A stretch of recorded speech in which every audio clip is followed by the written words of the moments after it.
Man, it has been so long since I've gotten to hear the intro song.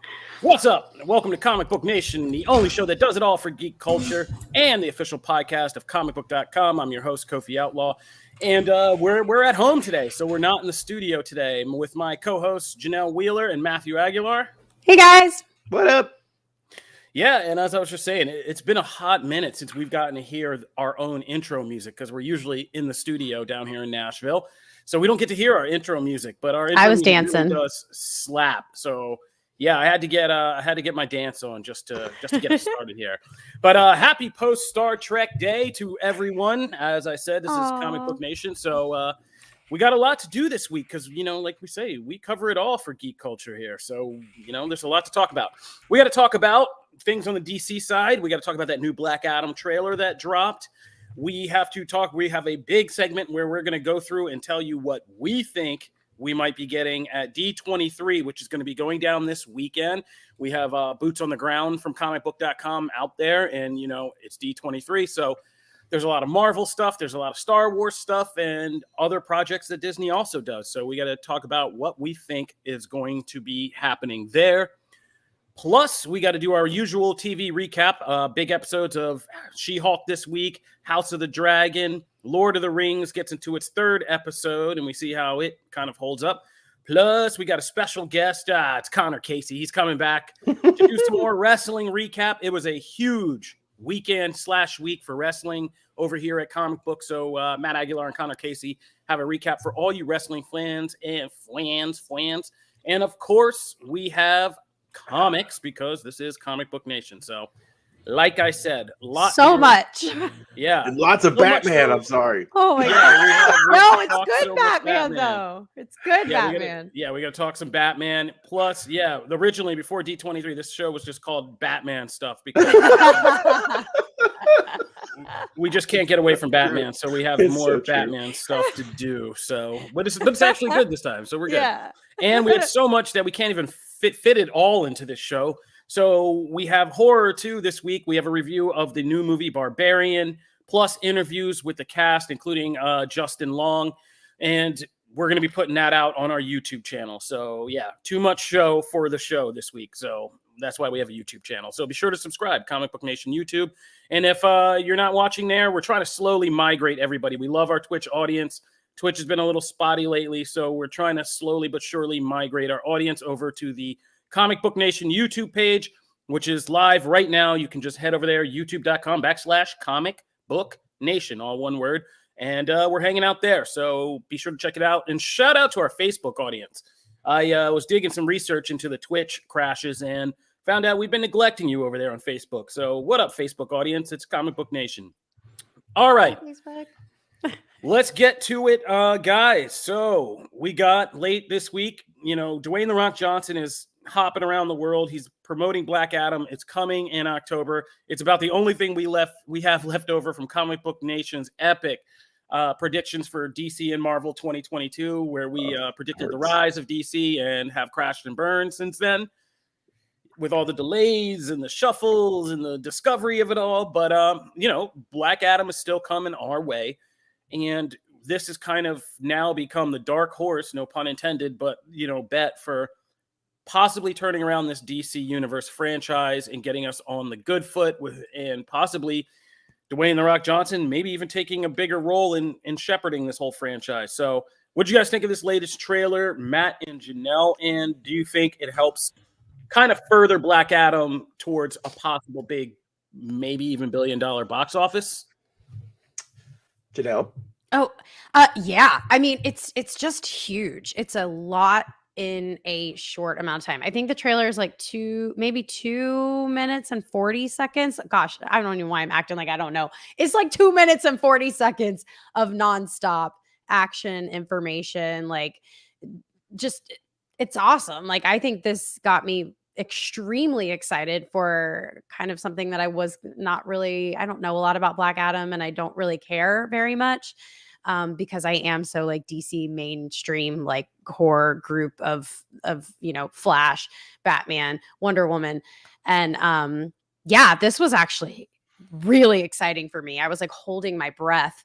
And some of these visuals, like, oh my gosh, like this one is Yeah, insane. that's an awesome shot. Yeah, that's awesome. Yeah. I mean, as someone who I do know Black Adam now after putting in the time with, some of these comics, but I don't know him really well. So I feel like they showed his background. Like I know about his son, I know his story, and I'm really intrigued. So coming from my perspective, I'm all up in this. Love it.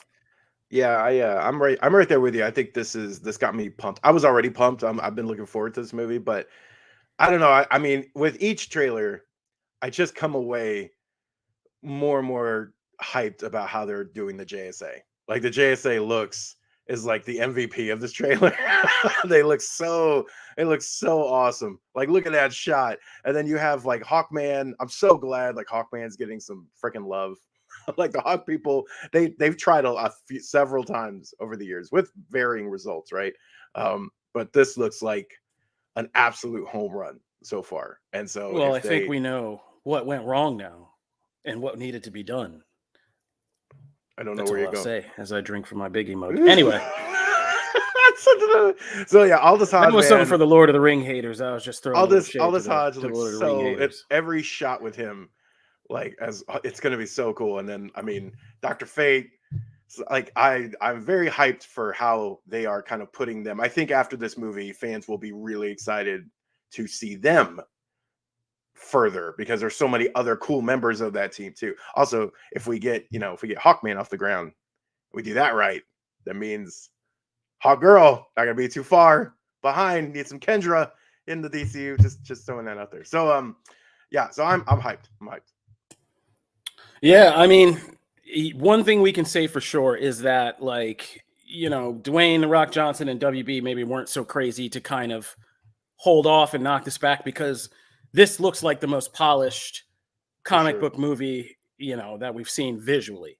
So that's a good thing. I mean, that's where we are now. Just getting like basic visual effects, making sure that's all in order is a big deal. I just got done rewatching Thor: Love and Thunder right now, which they even tried to fix on Disney Plus, and oh brother, is that a interesting thing to watch. I suggest everybody just watch it at home, and no, you're not having like a stroke. The colors just change in that movie so often that it's absurd. But yeah, it looks really polished. It looks really good. Dwayne "The Rock" Johnson is going to effortlessly make Black Adam look like a badass. But like you said, like the fact that Hawkman looks awesome in this is an accomplishment in and of itself. So yeah, I mean, I think right now, Dwayne "The Rock" Johnson, his partners, and the people who are contributing to Black Adam might have the right idea about what DC movie making should look like, and it's something good. So I'm really hyped for this. I'm really excited, and I think that they have the right elements in place, and even to the diverse casting. Sorry guys, I know we're all very touchy about this right now, but they've done almost like a perfect program job of like getting necessary quadrants. Noah Centino's bringing in the young people. Aldous Hodge is going to bring in a certain demographic. We got enough people. People want to see Pierce Brosnan even. So like, and Dwayne Johnson, that guy can maybe get people to see a movie. So yeah, at least I think we can still have some excitement for this Black Adam thing going down, because it's been a hard year for us as DC fans and people trying to hype DC content for a show. So, Good job to all of us.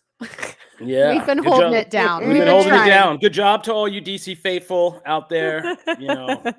Yeah. So I'm just hoping it's a good time and we all come away, and can't wait. Already have some podcasts out there asking if for guest stars. It's going to be a good discussion. DC fans are ready for another movie. It's been a long year, like I said. But all right, let's get back to the mouse house of it all. So that's Black Adam. D23 is going down this weekend. Now, it's going down. It was kind of a surprise when Marvel Studios and Disney kind of committed to doing stuff at Comic-Con while also doing D23. Mm-hmm. So let's talk about what we might be seeing at D23. I think we're going to start with Marvel TV. Producer Peter's holding down the show today because our man Richard is at D23 with Brandon Davis and Jamie Girac from the Phase Zero podcast. Naturally, we got our Marvel people on the ground. And so they're all at D23, and Peter's holding it down here for us and made these excellent graphics so we can keep track of everything that's possibly on the table for this crazy convention. So let's start with Marvel TV. And if you're listening to the podcast, we'll try to give it to you. But, just creep on into these feeds, these live streams. They're awesome, and we love to talk to you. So Marvel TV. Okay, guys, let's go around and you guys in the comments too, please put in your contributions of what you think. But because we're just doing predictions here. Here's what we have on the table. I mean, there are some things we can predict we're going to easily see at D23, right? Because we happen to be super duper comic book content nerds who do this every day and are like, oh my God, they filmed scene 104. So we know like where things are in production, right? So, I mean, Echo, Loki, Ironheart, Secret Invasion. These are all things that in Guardians of the Galaxy holiday special, those 5 things alone, we know we could get some kind of at least teaser trailers for. Secret Invasion already had a Comic-Con trailer, so that's an easy bet to knock off. All they got to do is replay that one, right? Right. Yeah. They have enough for Loki season 2 to give us something.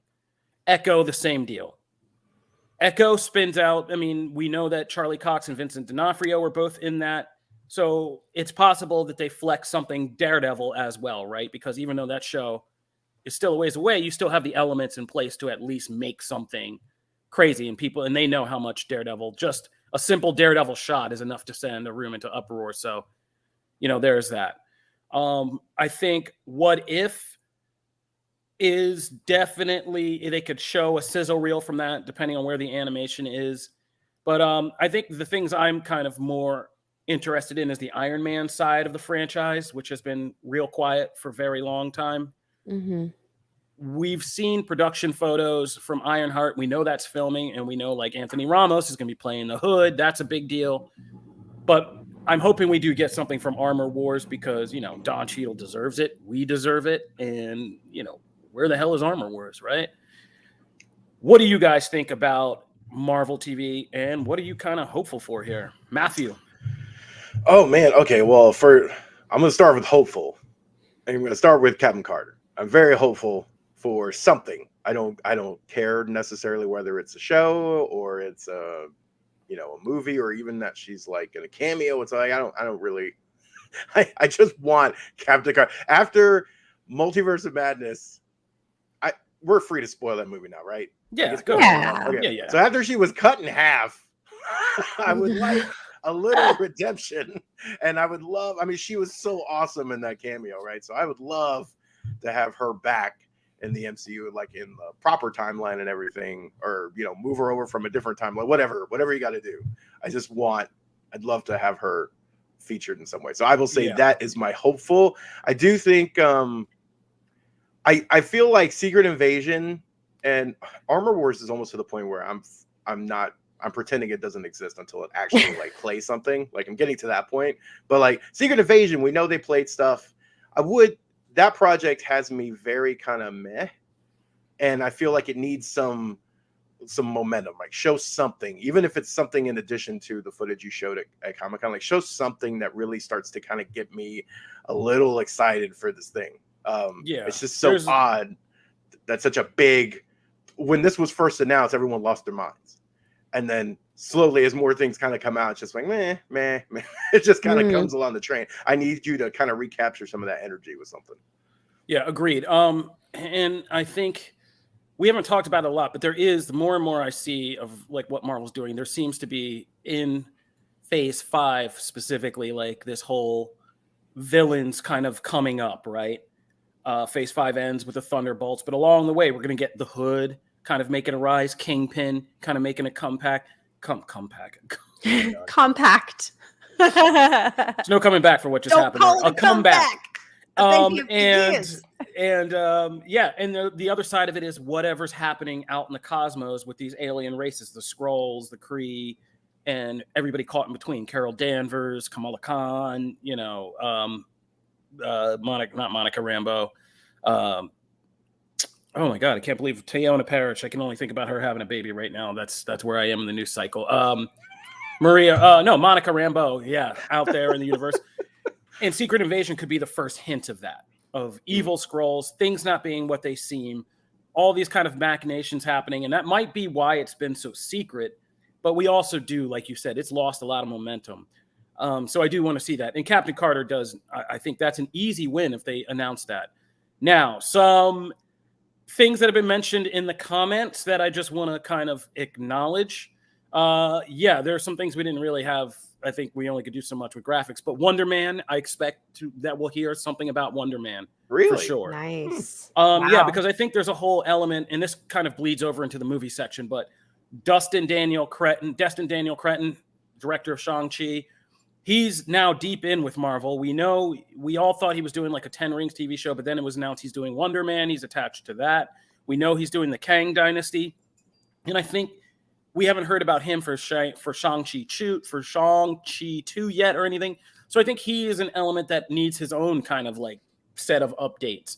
So Wonder Man is out there, but I think this would be like the official first announcement, right? Of the show being a thing. I think that could happen. Some people mentioned Werewolf by Night. I think we will also hear about that because that just been like, it's become like mythic in its own right because we heard about it and then heard nothing else about it. But I think maybe we'll finally get a Werewolf by Night thing.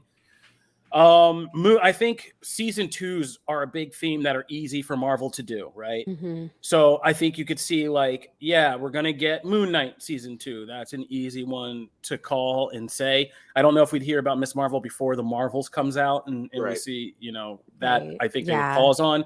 Moon Knight's easy to announce. She-Hulk, depending on like where the ratings are, I think She-Hulk season 2 would be an easy one to announce at D23. That'd be really great. Give a boost to that show as it goes into the back half of its episodes.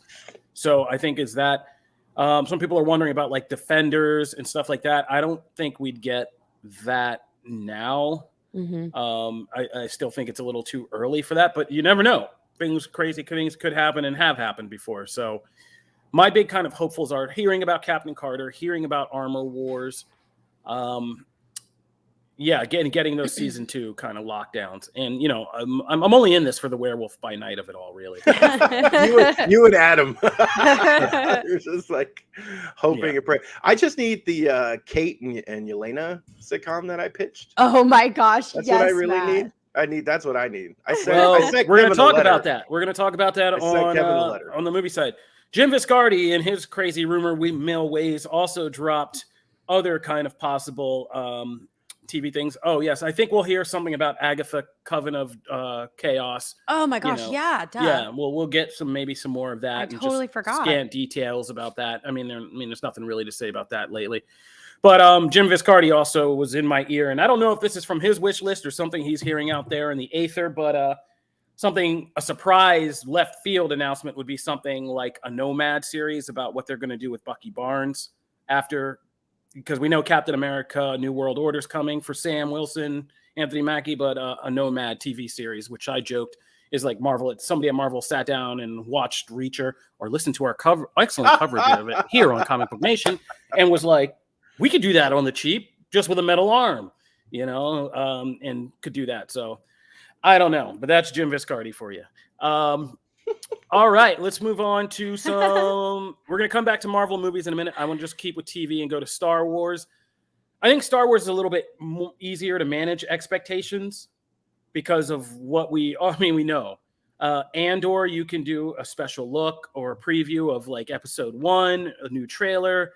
Bad Batch season 2, you can do another trailer for. The first Ahsoka trailer, I would almost certainly expect to drop right now at this. Same with the Mandalorian season 3 trailer, which already showed at Comic-Con, I think will, be put online. And that's a whole other element. There are things we know were shown at Comic-Con, but not to the public, that are easy to just be like, hey, we show these, here they are, now they're public.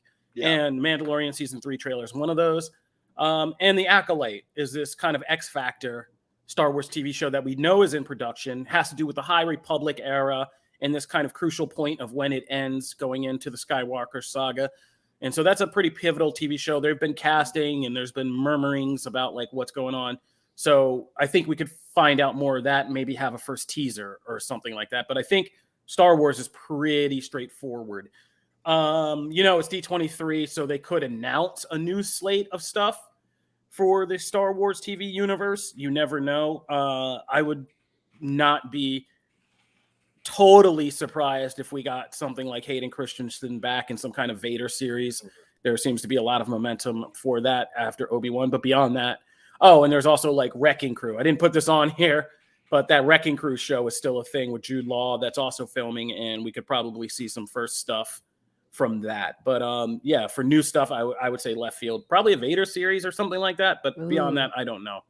What do you guys think about Star Wars TV? Kofi, I literally just put in the comments. I was like, I'm so happy I have a Kofi in my life to build the hype and to tell me everything about Star Wars, because like I saw this in the lineup and I was like, thank God I get to know what's happening and Kofi's going to tell me everything. And I love knowing an expert. Facebook is wild, and Matt Nuttleman says Jar Jar Binks TV series. Yes. I will watch You know what, Matt? I would love to see it happen, just to see what would happen to the internet's head when that happened. That'd be amazing. I would love to see that. Oh, I'm for it. Watch the hell out of that. Danny the Pug thinks I'm crazy to think She-Hulk could get season 2. I don't know. I don't know She-Hulk's exact ratings, but it's been buzzing online pretty heavily every week. If She-Hulk doesn't get a second season, I would be pissed, actually, like mad. Like that's a perfect show to have. Like you could. That could have like 5 That's seasons. easy to do. Yeah, exactly. It's like, Ally McBeal, but exactly. Go 7 seasons. Who cares? If they canceled She-Hulk, I'd be shocked, because it's the easiest one to move so many things in the MCU. Yeah. It's easy. Yeah. Once you get all the She-Hulk renderings in the computer, finally, when the graphic artists are done in it, and you just have to hit F5, it becomes much easier to produce the show. And that's I'm confident in that one. I'm confident in that one. And, I think TV is honestly these days just made by how much it buzzes on Twitter, and She-Hulk has stayed buzzing. Yeah. And we're going to get to that today. I mean, it just made a minor character into a major star, and so we're going to talk about that today. All I have to add to the Star Wars discussion is that I'm just waiting for my Dr. Aphra series. That's all I'm waiting for. So am I. I would love a Dr. Aphra series. Perfect for Disney Plus, perfect for stream. Like, introduce that character in one of the upcoming ones you have. Mm-hmm. And then just launch her into her own series so people can really get to know her and her supporting cast, and then throw her in the movies. So right, put that rocket, strap that rocket on, and let's just sail that to the moon, please. Because that all right. Hey, I'm in. And we're gonna get to some things about this episode, that the psychology of this latest episode that I'm gonna go off about, but I'm in. Let's just say that. All right, so that's Star Wars TV. Let's keep it moving and talk about Disney movies. I had to, obviously we're focused on Marvel movies, but there's more than just Marvel movies. Let's get the other one out of the way. I would expect we're going to hear something or get the first trailer for Indiana Jones 5. Wow. That's been in production forever now. Yeah. Poor Harrison Ford's gone through it. They went through the COVID mess. So I think, where else would you debut that except D23, right? That's a big, huge movie. That's a movie that's like one of the only movies that has the kind of built-in factor to be like Top Gun level, right? I think this would be the stage to do that, drop it online and get that hype train started. We mentioned that there are trailers that were shown at Comic-Con that are easy to kind of bring back. Mm-hmm. Guardians of the Galaxy 3, that first trailer nobody's seen. You can release that online. Yes. Yeah. Ant-Man and the Wasp, Quantumania, also with the first Kang introductions. All of that's going to get the internet hyped. You can drop that online and show it again really easily, or show people a little bit more, like a clip or something else in D23 before you release the Comic-Con trailers online. You could get new footage from Black Panther: Wakanda Forever, a full trailer. Mm-hmm. We are getting close to the release of that movie, so now would be the time, right? Unless you're just doing you want another super online. Close. I keep forgetting how close that movie is. Yeah. The only other thing would be like at New York Comic Con, making that like a big feature to get hype and ticket sales, and doing that, which they might do, because you got to get those ticket sales boosted, those front loaded ticket sales. So, but I wouldn't be surprised if that's there. Now let's talk about the real thing we think is going to happen here, right? One of the biggest headlines they can easily do. So going into D23, we've been hearing crazy rumors about the Fantastic Four movie. WandaVision director Matt Shakman is said to be attached to it.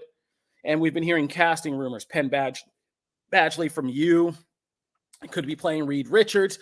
The latest one we just heard this week is Jodie Comer from Free Guy and Killing Eve. Could be Sue Storm. I think that Fantastic Four will be a centerpiece because that's Kevin Feige always likes to have some new shiny thing to kind of distract people with. And Fantastic Four is an easy one to do. It has a place in the production pipeline. It has to kind of get going next year. I assume this is going to be a pretty effects heavy movie. It's coming in 2024. So they got to get going on this. Yeah. And I think now would be the time to at least confirm the director and at least a bit of casting. I would love to see all four done, but if they give you just two of them, that's big news. If your Sue Storm and your Reed Richards are out there, that's big news. And I also think we could get a Doctor Doom, right? There's been kind of, for Moon Knight in a long time now, there's been hints of Doctor Doom. The Kang stuff crosses over with Doom. If you're getting Fantastic Four, you got to have Doom. Secret Wars of it all. I think you got to introduce who your Doom is going to be. That could be a major shutdown thing because we already know there's Kang, but this is bigger stakes. We need another kind of Thanos level villain. If you introduce Doom and a famous actor playing him, that's major headline. So I think, Fantastic Four is a pretty Al Pacino is Doom. Oh my God. Could you imagine? Richards. Jazz June. Mr. Richards. I do not like you in this dimension or any other. What are you doing, Richards? That's not Al Pacino. Richards. Get the Doom bots. That was stupid. All right. We're losing it over here. We're losing it over here. But Doom would be a major thing and have that, an actor come out Loki style. It'd be dope if you had somebody in a cosplay Doom mask, but this isn't Comic-Con, but I can dream in my Did you say cosplay? We can make that happen. No, I'm saying if somebody came out in cosplay Doom mask and then revealed which actor it was under the mask, that'd be the joke, but that's more of a Comic-Con type But thing. you know what would be awesome? If someone here had their own Doom mask and wore it during the show next week after we know who Dr. Doom is, if they reveal it. So see, Janelle, I'm just giving you that. I'm just throwing that out there for you. Since Janelle can't be at D23. Yeah, I'm getting on Amazon now. Somebody, Uncle Nyach over on YouTube says, not sure we get Doom if he winds up being an end credit scene for Black Panther Wakanda Forever. That is true, too. I mean, we don't know if Wakanda Forever will tee up Latveria and Doom in any kind of way, but it does need a post-credit scene, so that's a possibility. Captain Comic 777 threw out that Javier Bardem would be the best Doctor Doom, and now that's kind of what I want.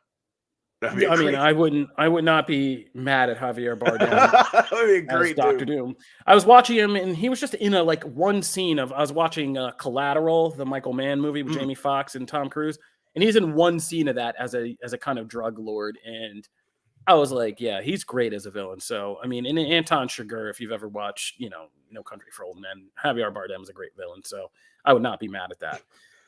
We'd all love to see Cillian Murphy as Doom too. Fassbender as Doom is also a great one. Fassbender would be great as Doom.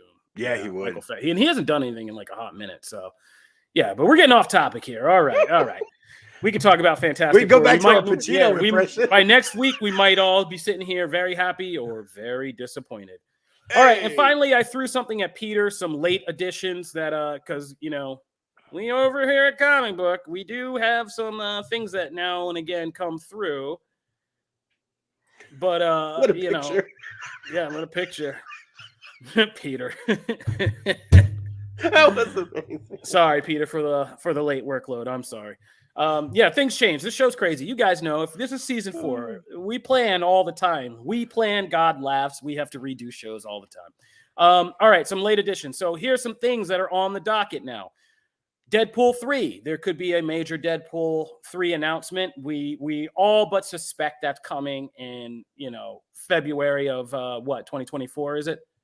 I believe February 16th. of 2024. That mysterious date they had in phase that they had marked out in phase 5, but they didn't say anything. But or is that 2023? I can't remember. But one of those February dates that Marvel had is never been revealed, and they could finally reveal it as Deadpool 3. We said Agatha, Coven of Chaos, can probably get some shine in there. A surprise announcement would be, finally, we heard, trades were reporting some kind of Nova project has been in the works for a while now. Brandon Davis is hopeful of this and that he would be cast. But, we can maybe get confirmation that Nova is coming. That'd be amazing.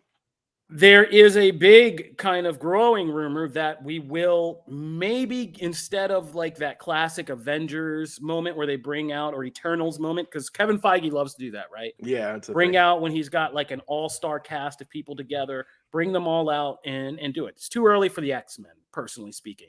So I think we can all set aside our X-Men hopes right now. I don't think that's happening because they're just slowly bankrolling into mutants still. But the Thunderbolts is one where there has been enough put on the table, and there's increasing rumors and reports we're getting. And usually what happens is you can't trust just one like outlet getting a scoop. But when you start to hear a trend in scoops, it usually does mean some level of truth to that is happening.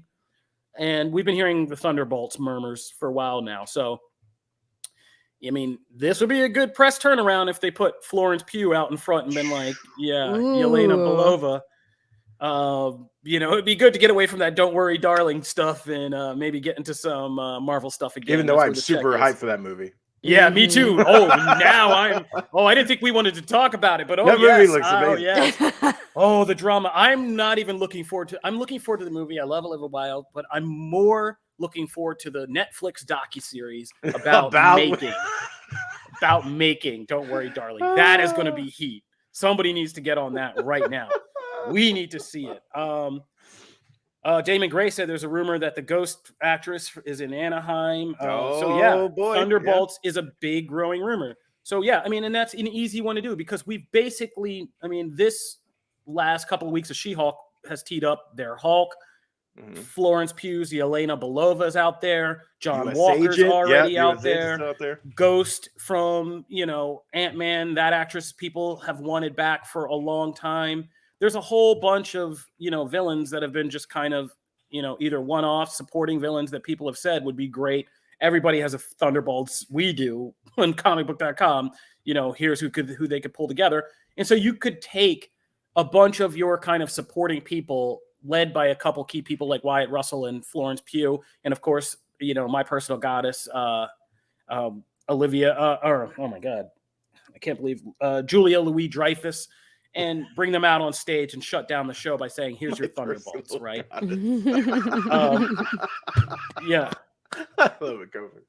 Yeah. Oh, yeah. Elaine and Seinfeld did some stuff to me back in the day. But anyway, some formative stuff to me. But bring them all out on stage and just be like, here are your Thunderbolts, right? And you can do that and shut down the show. So I think that could be a surprise Kevin Feige, big ensemble cast showstopper moment that we could get. And so I think that's on the table. And of course, anything they add to Avengers Secret Wars or Avengers Kang Dynasty would be real big, right? So that's a big deal. All right. But I think that's it. Does anybody have anything else they think? Good. You've wrapped it up perfectly with a bow. Good. That's good. All right. Yeah. But you've built the hype, man. I'm so excited. I'm excited. I really wasn't even making a big deal about it. We're getting really close to my wedding, so I'm kind of panicked about things.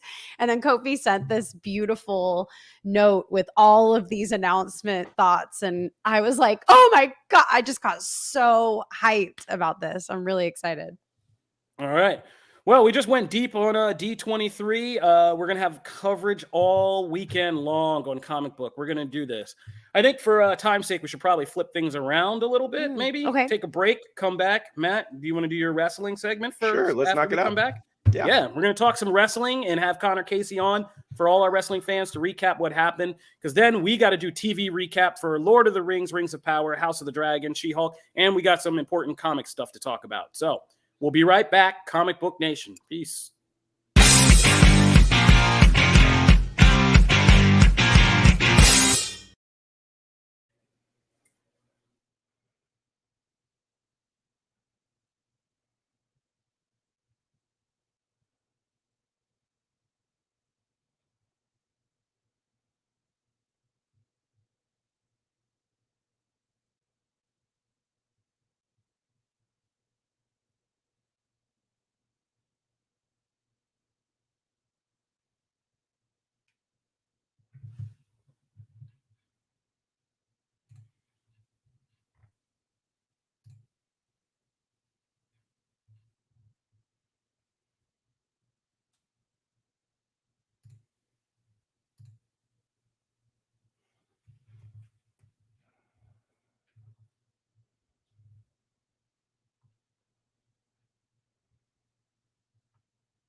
Welcome back to Comic Book Nation, the only show that hits it all for geek culture.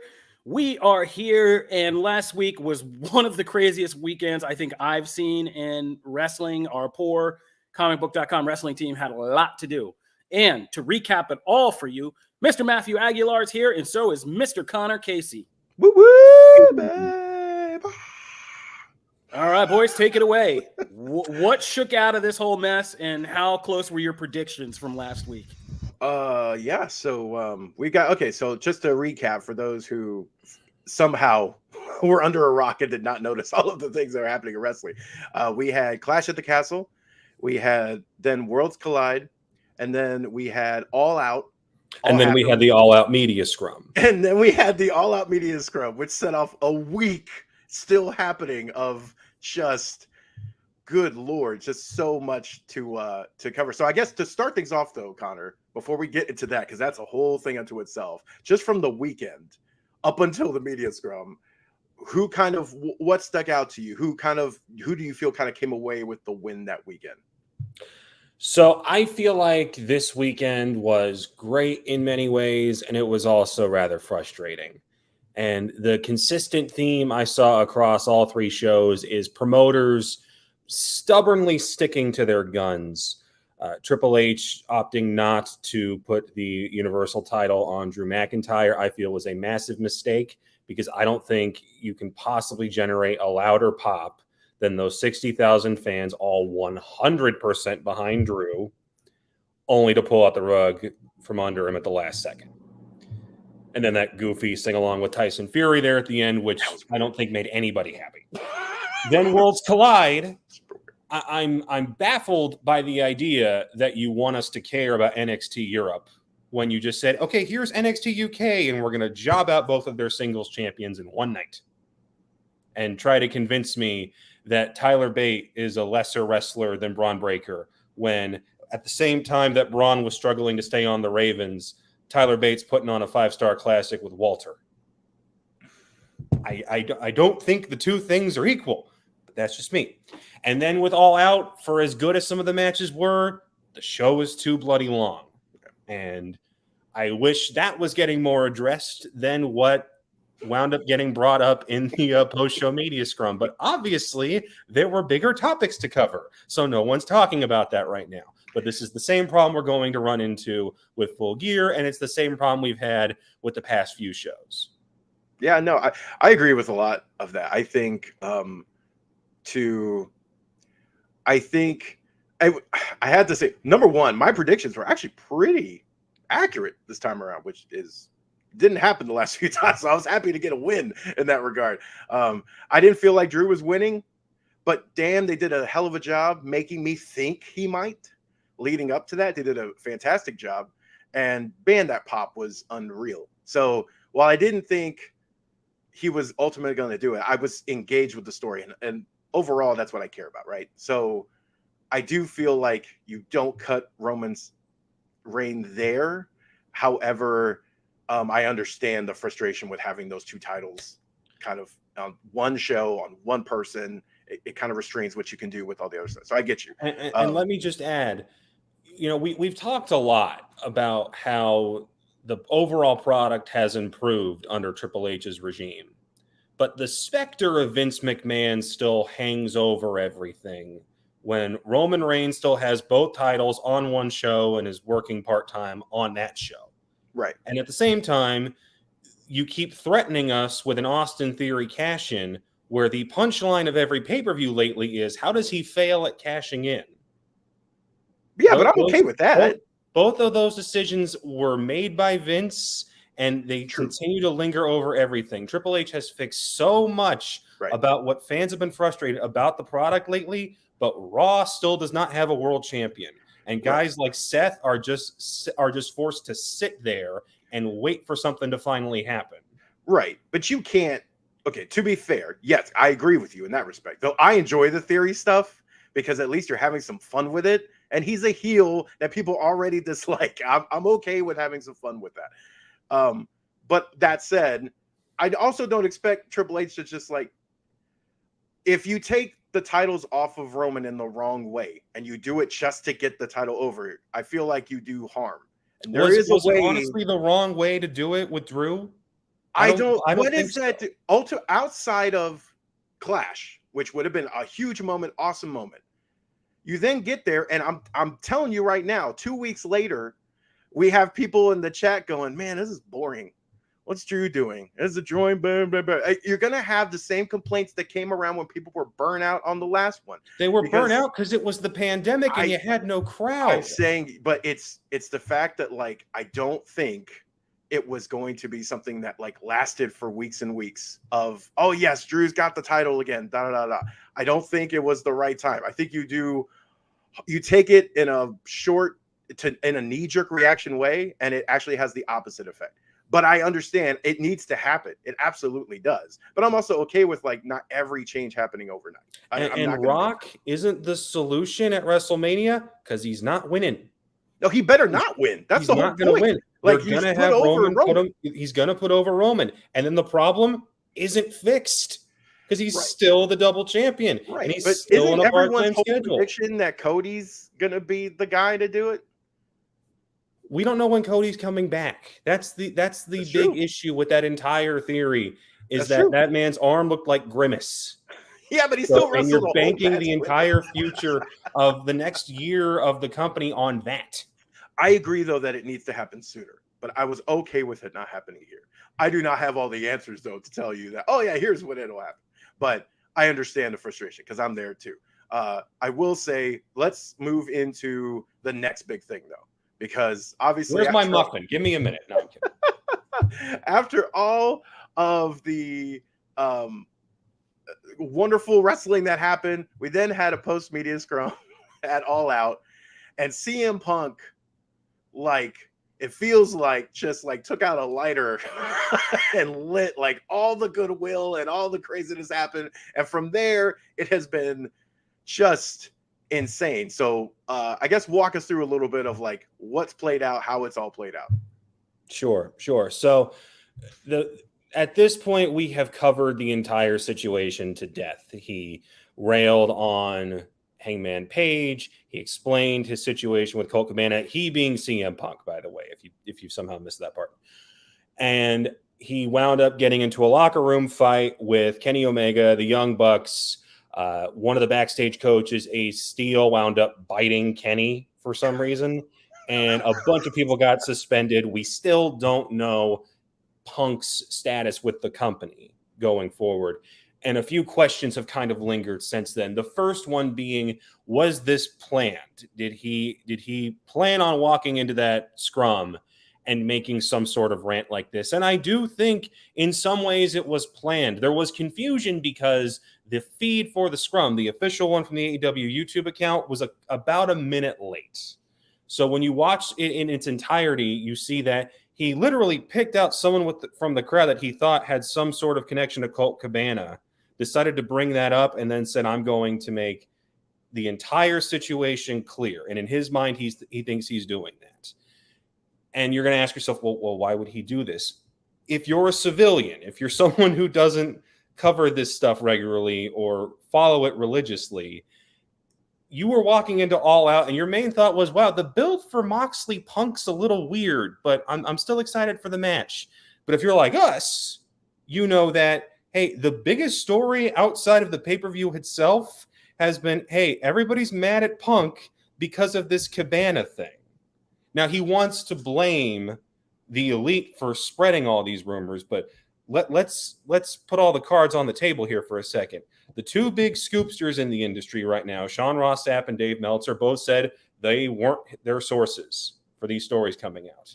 I knew about this back in February, and I sure as heck did not get it from Matt or Nick Jackson or Kenneth by God Omega. That wasn't my source. So when he's going on this big rant about how they're the ones leaking all this stuff, it's a little misguided. Yeah.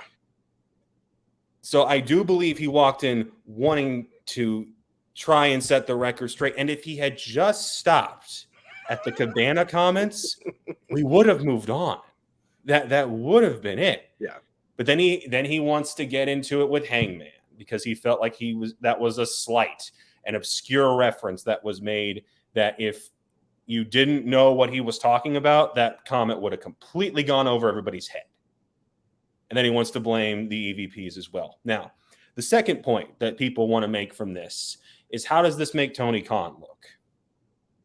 Now, some of the criticism I feel is aptly deserved, but I'm gonna give him credit for a couple things. One, this was a heat of the moment situation with 20 some odd members of the press sitting right there in the room. And I imagine that's a situation Tony hasn't often found himself in.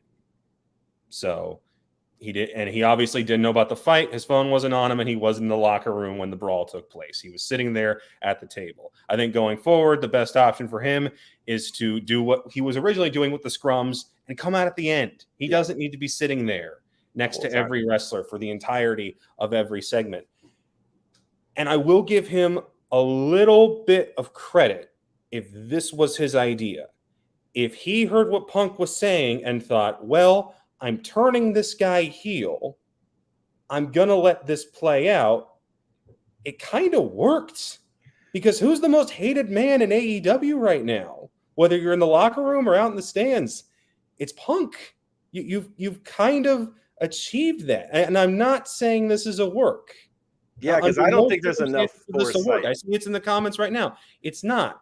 But if Tony was like, this could actually work in my favor, I'm going to let things play out. Now, obviously, the optics were not great. Yeah. But if that was his thought process, I'm going to give him a little credit for that. The fight, EVP should not be knocking on anybody's door looking to confront them. But from what we've been hearing lately, they got into the room and then Punk started swinging, allegedly. Yeah. So I think by October, everybody who was suspended, except for Punk and Ace, I sincerely doubt Ace is coming back to the company. Everybody else is going to be back on TV and back. He bit it, dude. I feel like once he go that route, I don't know. Like someone got bit and a dog. Oh, I don't know. I feel like this is a great time to plug the excellent Mike Tyson series on Hulu right now. That's true. He's Sadly, it was in his ear, but yeah, no, they'll be back by then. I think they come out of this looking fairly clean. And then the big question becomes, do you fire Punk? Do you suspend Punk? What do you do? And I think, honestly, the decision does not need to be made right now because he's got a torn tricep, supposedly, and is out for 8 months. So any decision you make right now is moot. That's my thought on this entire situation. What do you think, Matt? Yeah, I think you summed that up really well.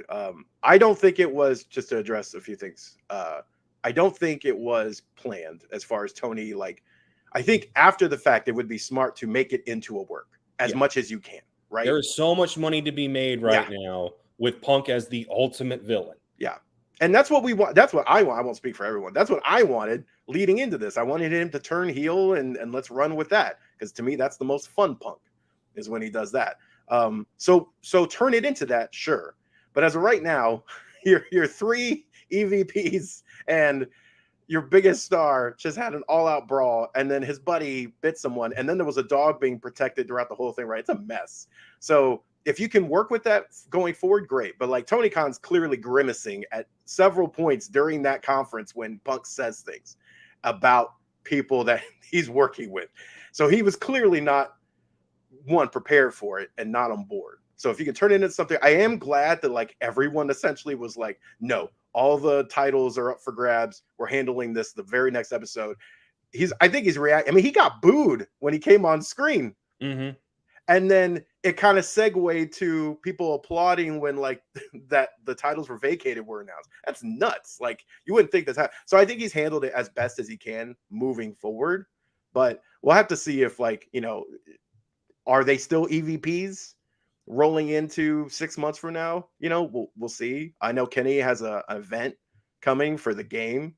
And he's kind of in charge of that. We'll see if that. So there's a lot of other dominoes to fall. But yeah, it has been nuts. And it seems like 6 to 8 months will be the time frame when we can actually really get a sense of what's happening with it, because Punk's on the shelf.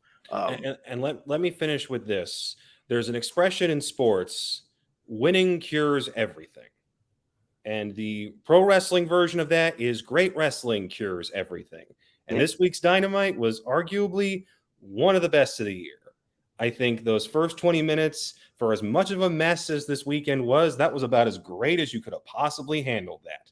Yeah. From stripping them of the titles, to MJF's promo, to Moxley saying, hey, I'm going to be the guy that Punk swears he's going to be. I want the ball.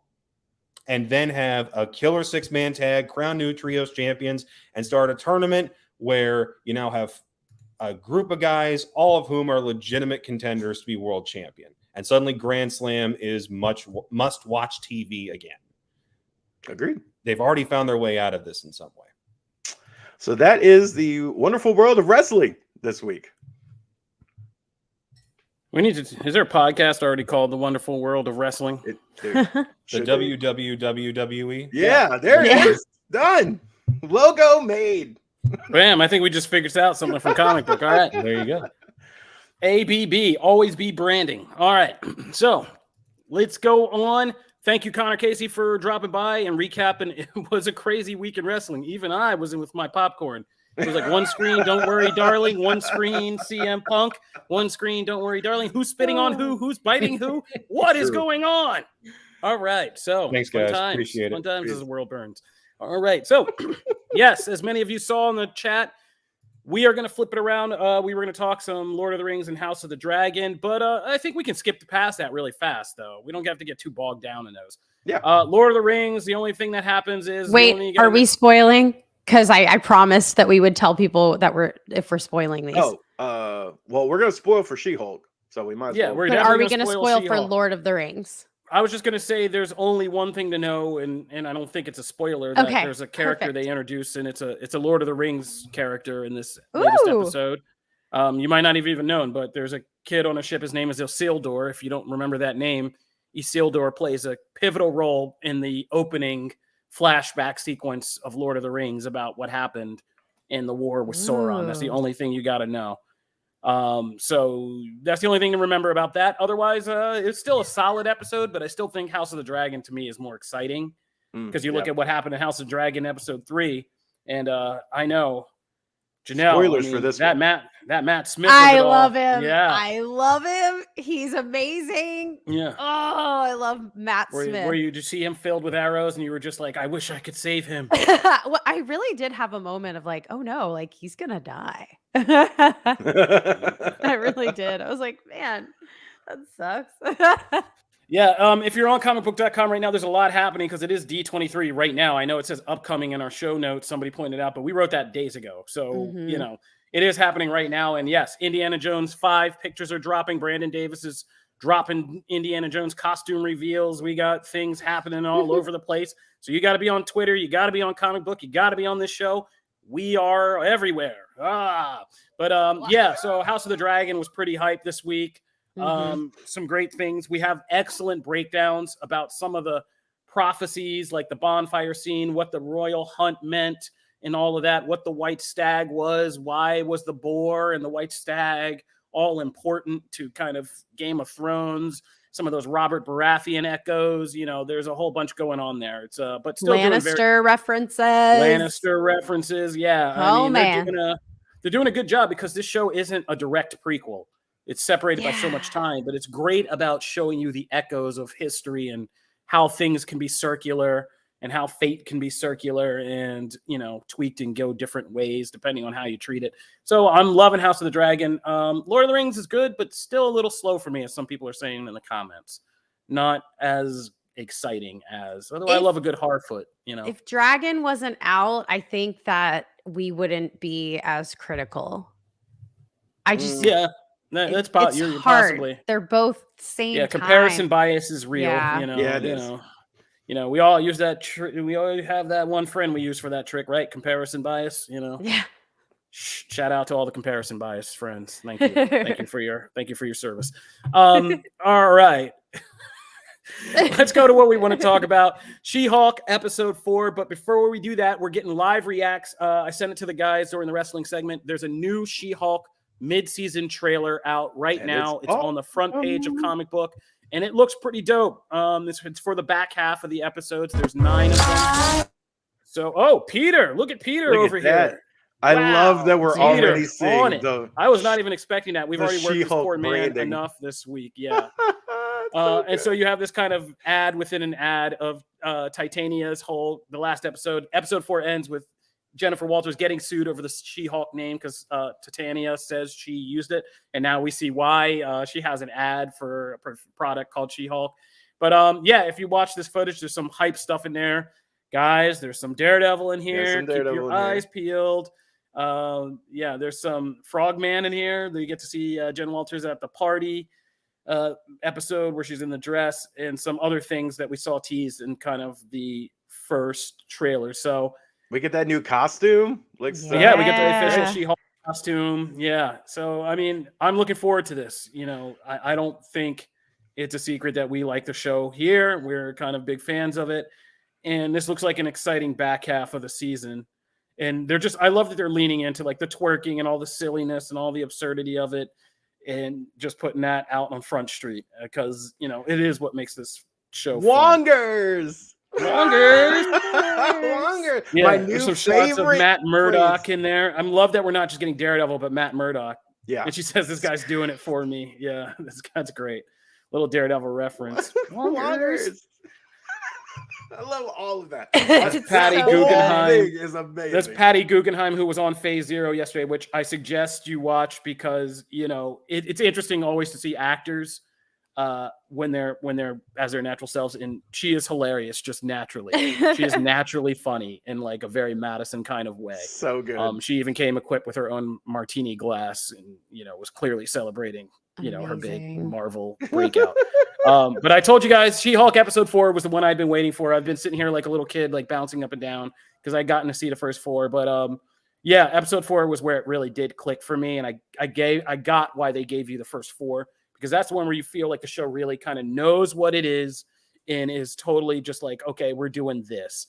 And you have, you know, Madison with 2 N's and a Y, but it's not where you think.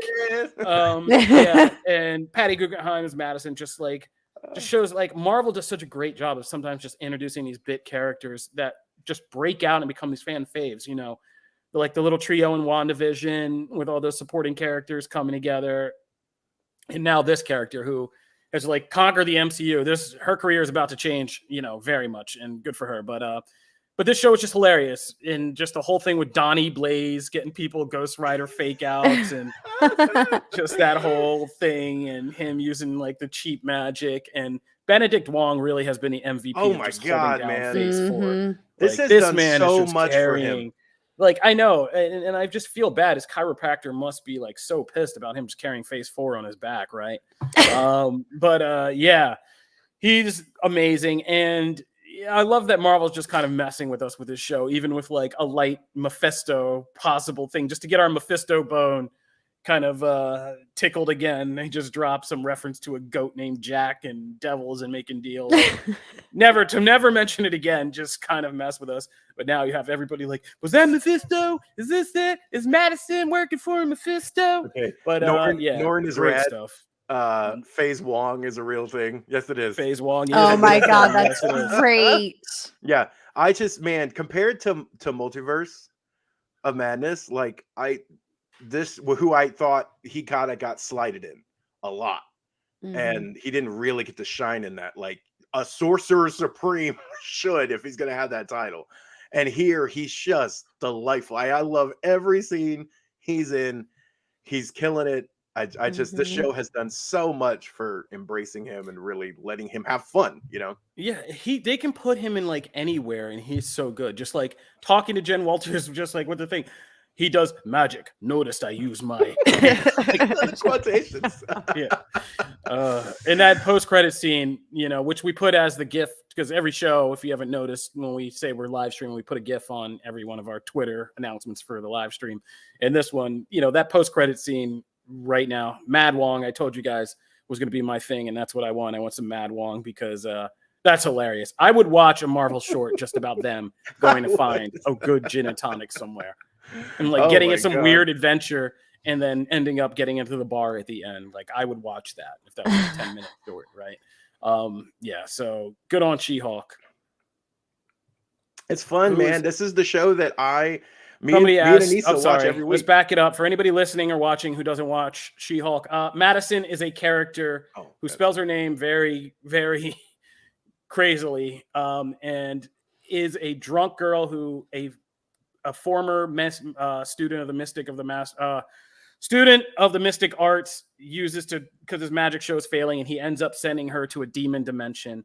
But she gets herself out of it by making a deal with like a demon. Yep, there you go. And yeah, and she kind of meets Wong, who figures out that this magician is doing this, and she becomes like Wong's bestie, even though she's just like this drunk clubber girl. And they have these hilarious scenes together where they're just, in the post-credit scene is just them talking about like what Wong's favorite drink is while they're watching like Sopranos. And she keeps spoiling everything in Sopranos. Yeah, she keeps spoiling Sopranos So for good. him. Yeah, and it's just hilarious. And yeah, it's funny. So yeah, it's just a hilarious bit character that. But this show is just so delightful. I agree with, like, I've seen a couple comments now, and Janelle too. Like, of all the shows that needs a season 2, this is easily the one that Agreed. not just deserves it, but like, I want this to keep going. This is so fun. Me and Anissa don't sit down for like every Marvel show, and like this one is, we look forward to it every week, and it's just fun. And it's not trying too hard. It's just being itself. And I love it. It's great. Yeah. Some things from the comments. And then let's get Janelle's thing. But yes, some people have already suggested that Madison needs to do a drunk history of the MCU as like a special spin-off show, which would be great for like YouTube or just like socials. It's just her recounting what's happened in the MCU, but like as a drunk history. That would be great. And some people have theories that she's a Skrull. And I think this is something that She-Hulk is doing very well, is you underestimate some of the serious stuff it could be setting up because it is so comedic. But there's also a theory about, there's a dating sequence in this, right? And one of the dates that Jen Walters has is this creepy kind of nerdy guy who calls her a specimen and is talking about her skin and is asking, can you pierce it with vibranium and stuff? And there's a major fan theory that guy is the next wave of, just like the Wrecking Crew was after her, that guy is like another agent of whoever the boss is, possibly the leader. So I think Madison could turn out to be something more nefarious, which would be hilarious. You never know. Janelle, how did you like this episode? Oh gosh, it's just so good. Like I said earlier, we need a season 2. We need like 5 seasons of this. Seriously, like this could just go on and on and on and on and on and carry us through every phase of the MCU, because it reminds me of Ally McBeal. And I just think it's really, really fun. And I think it's nice to have kind of like adult humor in the MCU. It just feels really nice, because I don't feel like a kid watching a comic book movie. I'm just kind of like, oh, this was funny for like, she's like literally taking this dude to her bedroom. Like this is like a one night stand clearly. And I like that. I like that it's for adults. Yeah, let's talk about that, because that's where I wanted to go off. Jamie Girac over on Phase Zero went off about this Twitter scene, and do women really use Tinder like that, or do you get murdered as a woman for using Twitter the way Jen Walters did? She breaks down a great thing about that. I'm not going there. What I'm going to talk about is what some people have seized on is, we got to check the bro who slept with She-Hulk, because he wakes up the next morning and he's leaving and he sees Jen Walters, Tatiana Maslany, Jen Walters standing there, and he's like, oh, she's like, I got breakfast for you. And he's like, nah, I'm out. Trash. Yeah. He might have been out even that's a trash ass man, ladies and gents. Like, I'm sorry, that's a trash man. First of all, man, that's so typical. It's terrible. Like the dating scene is rough, and that's the whole point of this. Is like, regardless, it doesn't matter who you are. Like, long-term committed, awesome husband dudes. But like, yeah, if you're out for me breakfast, first of all, I'm not just leaving when there's breakfast on the table. Second of all, if you look like Tatiana Maslany, I'm gonna at least stop and consider my options. Not least of which is, should I try a quick change dooring? Like, what's that like? Like, what's a She-Hulk to human, like, like in the middle of all this? You got to try that out. There's so many questions you got to answer. How are you just going to run out the door? Like that's trash, bro. Like, that's just true trash. That is so common, man. Like, I know you haven't been in the dating scene, but like literally it sucks. I haven't been on the dating scene, guys. Like, I mean, that's not fair. we're not going down memory lane. Not been on the dating scene in this century. That's all. That is it. Last century, pro. This century, nothing. But so here's the thing. There can't be that different, right? Century to century, century over century. These apps, man. These kids and their apps. It's a whole other thing. It's crazy. You're about to make me go get my wife a second ring. Don't let her hear that. All right. We're going to go into comics now. Yeah, let's go to comics. Let's just go to comics. And Kobe, you're not going to stop talking because the first book is Alien, and I would not take that. Will. So Alien number 1, I know we glowed about Predator number 1. So did you have a similar reaction to this one? I'm trying to understand why this is still Marvel, right? Like, why did they renumber it? Like, why do we start over at 1 again? I guess it's just an anthology or something. They're doing it. No, because it was weird. There was like 2 anthology stories in the last one, and then they just started over. Yeah, they tend to rebrand and launch. Marvel launches number 1s like nothing. Yeah, it's weird. But I was just enjoying getting the anthology stories in the other series. But this is no different. This is also, I like what comic book creators are doing with the Alien and Predator concepts and how they're applying them. And this story is one of the most unique and interesting ones in the Alien universe. And it basically is a bunch of Weyland Yutani androids, which are always a pivotal part of Alien stories, right? The android and the synthetic humans and their place in this whole order of, humans versus this apex predator, and machines kind of always caught in the middle. And these were a special unit of androids that were used to kind of like fight and do covert ops and kill squad and all that, who have retired to their own planet that's like inhabitable by humans and stuff like that. And they're just chilling out there. But of course, they want them to go to this planet that's been overrun by xenomorphs. And this first issue was just us getting the lay of the land as this human squad comes to contact them and gets slaughtered just trying to make contact with these androids, because the androids aren't messing with humans. They don't like humans anymore. So I thought it was great. And it's just an interesting way into an alien story, because it's rare that we get to see somebody go up against the xenomorphs with like a fighting chance, right? A real fighting chance. Most of the time they just got to run and hope they can eject them into space. It's like the plot of several Alien movies. But when Ripley puts on the exoskeleton suit, it's a different story. She throws down with the Queen. So seeing these synthetic humans go into a planet overrun with aliens is going to be cool. And I just want to see what happens. And that's the work of a first issue for me. Yeah. Janelle, what'd you think? Oh man, this was so exciting. Like I loved all the comics this week, by the way. I love this. The alien stuff is scary. It has me freaked out. It feels kind of Doctor Who-y at times because of like the alien or the AI aspect. And like this is just very interesting. It was a really cool take on it. And it had me like at the jump. I was on it. I was like, oh man, I'm all in on this.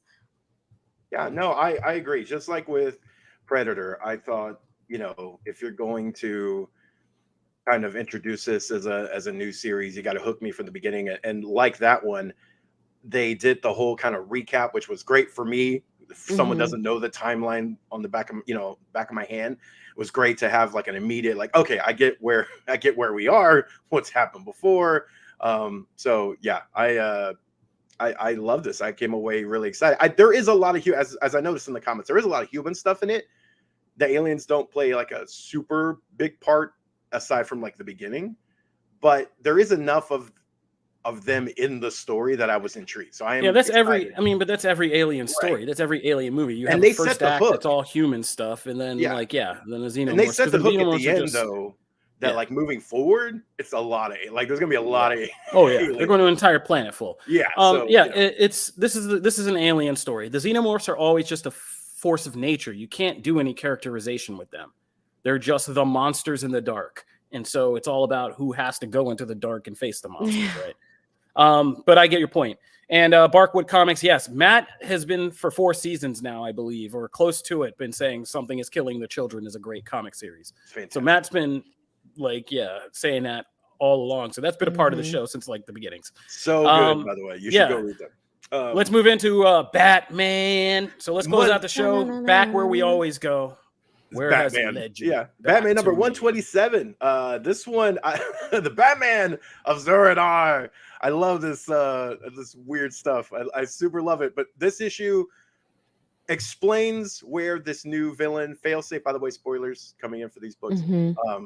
So explains where Failsafe, this kind of robotic Batman-looking android thing, who's been just decimating the Bat family, where it came from. And this is so Chip Zdarsky, who's the writer, is doing some really fun stuff in here. This Failsafe is the Failsafe of Batman, Bruce Wayne's Failsafe personality, which is Batman of Zur-En-Arrh. He created one while he was active because to take the other. It's so screwy how that thing goes, and I love where this issue starts with the Tower of Babel. We're jumping back into that, which is one of my favorite Justice League stories ever, and a lot of people's, because it's just so freaking fun and also shows how much of a jerk Batman can really be. And so we dive into that, and then we kind of take this trippy, like it was a failsafe created by me. And then there's also this really interesting battle for control because like Bruce is letting Batman of Zur-En-Arrh kind of take the reins until Tim Drake ends up in the picture. And I know I'm a sucker for moments like this, but when Bruce argues with him that he's not just like, you can't just leave him behind. He's not a soldier. He's my son. That got me. I don't care. That got me. I had a moment in the book, and like the whole rest of the book shifted for me. I ate that up. And then we get Superman at the end. I freaking love this. I love this series. I'm so pumped about Batman. It's nice. It's nice to have Chip Zdarsky is really killing it. Oh my god. Yeah. Between this and the Knight.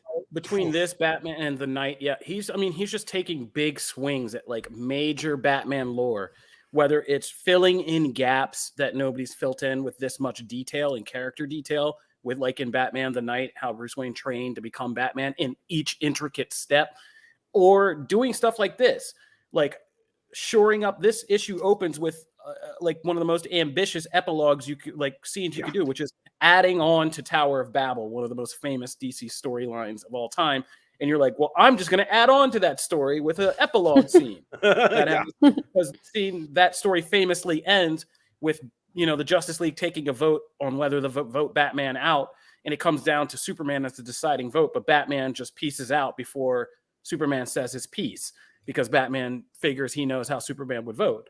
And that was like the big open-ended thing to that storyline that showed that Batman, and it kind of suggested Batman's so smart that he knows how this is going to go before it happens, and how each of the League members thinks. And so there is this ambitious scene to open this issue that is what happened after that, which is a ballsy thing to do to like one of the most famous open-ended stories. But he pulls it off because he makes it even better with this open-ended question from Superman. Like, it's BS, and it always was a weird logical BS, because it was like, okay, Batman can stop the whole Justice League, but who stops Batman? Oh, it's the Justice League. And so and Superman's like, yeah, that's crap. You already know how to take us all out. So how could we stop you? So wso stops you? Yeah. And so and I don't think I even had it click until you said it, Matt, but the part where so Bruce Wayne kind of delegated the creation of this failsafe to Batman of Zur-En-Arrh, who is like the most efficient, the Batman of Batmans, the most efficient one fighting the war, and he made the failsafe. And so Bruce didn't know about failsafe because it was split into Batman Zur-En-Arrh. And I don't think I got all that layering until you just said it all, but it does make sense. But and this is a cool thing, because one of the top things I Googled after reading the story is, people have been asking for years, does Batman have a contingency plan for Batman? It's like one of the big things that hangs out in DC. And so to fill that gap like this and do it so effectively is pretty awesome. And the logic of it, like in the cold horror, that Bruce Wayne is so good at knowing things that he has outwitted himself. And there's even a thing like where he thinks he knows a weak point, and then he's like, oh, of course I would have thought of that. And then the crap kicked out of him. And Jorge Jimenez's art is next level. Like the shot of Batman laying on Wayne Manor and, burning and being like, well, this is a good death, which is, a callback to like the Frank Miller stuff. It was awesome. This is one of my favorite issues of Batman I've read, since we started reading them. Janelle, were you agreed. excited? There's the Batman that's like super wordy, and then there's the Batman that's super actiony. This was action, and I love that because it's easy to follow. I understand what's happening. It's really pleasing to look at. And it was just, Kofi just wrapped it up really well. It's just well done on so many levels, and you understand what's happening. It's intriguing. It's interesting. There's moments that are just really exciting. And yeah, it's a great book. And yay, I like Batman again. Yay! And also the Cobblepot Selena thing was actually a fun backup story too. I actually enjoyed that as well. Moving into the last book, which was going to be the poll, but we ended up just doing talk about a backup story you really needed to read, though. Penguin, who kicked off this whole thing, who activated failsafe by making it seem like Batman had crossed the line, is just faked his death and is running a flower shop, as one does. And had a nose job. He had a nose job. Yeah, that's awesome. Flashpoint Beyond, number 5, is the last book of the week. And good Lord, again, just another, this was a very much a bringing a lot of the pieces together of this mystery of who's been killing these people, who's been kind of trying to, who's also, there's been this other person moving in Thomas Wayne's world, and he's been trying to get to the bottom of that. We don't get a lot of forward movement on the other side, like the Bruce Wayne story, but we do get some important pieces there. But this is mostly, again, focused on Thomas Wayne and Martha, and seeing we get the whole explanation of not just how she survived, but also what led her. And it was just the extent, to me, it was the extent of how far she went into setting all this up. And there's some amazing scenes between the two. But I think the thing that took this for me was the Dent family, right? Just there's scenes where the mom is in the elevator and she's with her son, and the personalities are kind of dueling for control there. And it should, man, that broke my heart. I don't know. That just broke my heart. That was scary. And he's you're squeezing me so tight. It was hard. There's some hard scenes there to process, but overall, it was just a fantastic issue. But there's a lot going on. I'm curious, Janelle, how did you feel from going from, because this one isn't as action packed, and this one's a little different too, and just how it approaches it. How'd you like this one? It is wordy. Yeah, there's a lot. There's a lot. And I actually read it this morning with my tea. It was, it's really difficult to follow a Batman book that you love so much, because I feel like I would have liked this more had I read it before the other one. It's not that I dislike it. It's just it's not as much of a standout. For me, Alien and our Batman 127 is just so good. And this was okay. I'm just kind of I'm still a little foggy on details. I'm still trying to understand. Everybody is. Don't worry about it. You're not. Yeah, for sure. No. Okay, that's good. Flashpoint Beyond and Dark Crisis. This week, Dark Crisis fell well below Flashpoint Beyond for me, because they've been kind of running neck and neck. And one, you actually had to read one before you read the other, because I started with Flashpoint, as I do, but then I had to go back and read Dark Crisis, because it was this takes place after Dark Crisis, and I was like, okay. So I went back and read that nonsense. Now, nobody, this has just been, just for context for Janelle, this is DC has been kicking this can down the road since the 2010s when Flashpoint happened.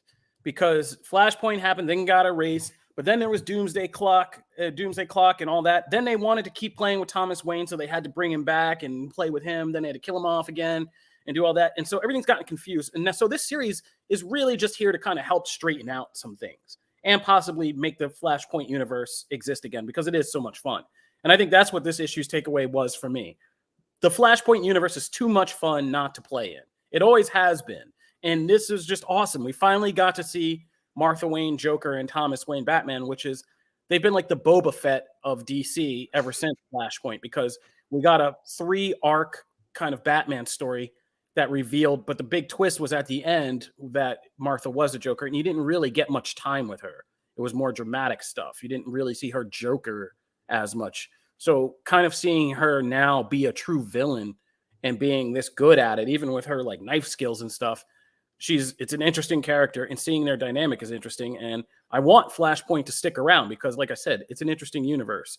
I care much less about like Batman and Rip Hunter and the Time Masters and all that stuff. I just want this universe to exist because, yeah, Thomas Wayne and Martha Wayne and all the other stuff going on.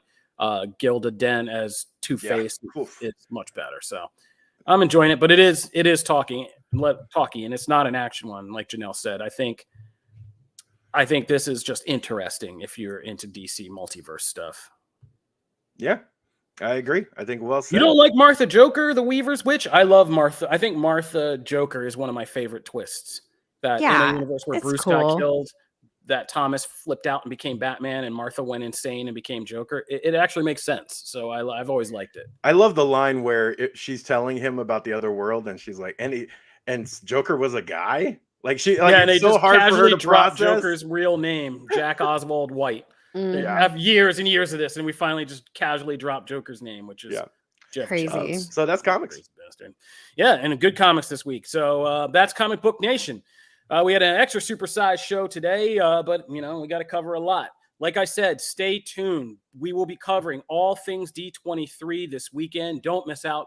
There's going to be a lot. There always is. So be sure you catch all the latest updates on Marvel, Star Wars, the big Disney movies, all of that.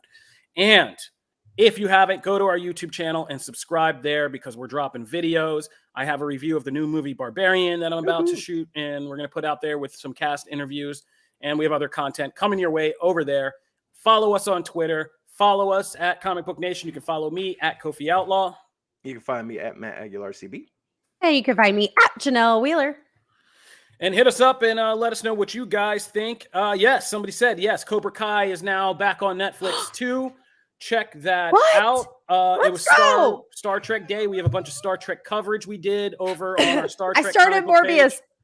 Morbius is on Netflix. And I like it.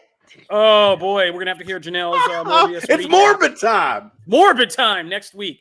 So we're going to hear what Janelle thinks about Morbius next week. Yeah, there's a lot of great content out there this weekend. You guys enjoy. We'll see you here next week. Comic Book Nation. Peace. Bye, guys.